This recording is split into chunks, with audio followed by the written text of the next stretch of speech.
বিসমিল্লাহির রহমানির রহিম। ভাই আজকে চলে আসলাম দুইটা প্রতিবন্ধী, একটা পরিবারের মধ্যে দুইটা প্রতিবন্ধী। ভাই যদি আপনার পরিবারের মধ্যে এরকম প্রতিবন্ধী থাকতো ভাই ফালাই দিতে পারতেন। ভাই দুইটা প্রতিবন্ধী, ভাই দেখেন হাড়গুলা বের হয়ে গেছে, কঙ্কালের মতো হয়ে গেছে ভাই, শরীরটা এভাবে বাঁকা হয়ে গেছে ভাই, এভাবে চলাফেরা করা সম্ভব না ভাই। দেখেন একটা পরিবারের মধ্যে দুইজন প্রতিবন্ধী। কথা বলতে পারো তোমরা? হ্যাঁ কথা বলতে পারো?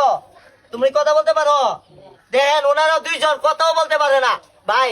ওরা তো রুজি রোজগার করতে পারবে না, ফ্যামিলির মধ্যে ভাই গরিব মানুষ ভাই, টাকার অভাবে ভাই চিকিৎসা করাবে না, ওদের মুখে খাবার দিবে, কোনো ব্যবস্থা নাই। আমরা আজকে মানবিক টিম দেখেন সবাই আসছি, দেখেন সোহাগ ভাই, নেস ভাই, মিলন ভাই, দেখেন যে আলমাস এবং আলামিন ভাই, আমরা সবাই আসছি ভাই। আইসা সেটা হতভম্ব হয়ে গেলাম, রুগীকে দেখা সবার চোখে পানি চলে আসছে ভাই। পৃথিবীতে এত মানুষ আছে এরকম প্রতিবন্ধী থাকতে পারে, আবার একটা পরিবারের মধ্যে দুইটা প্রতিবন্ধী ভাই।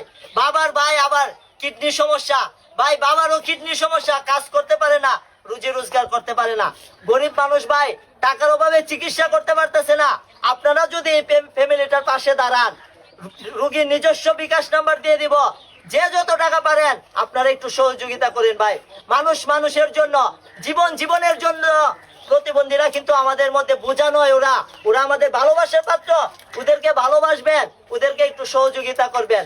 সবাই একটু এগিয়ে আসুন ভাই, সবাই এগিয়ে আসুন।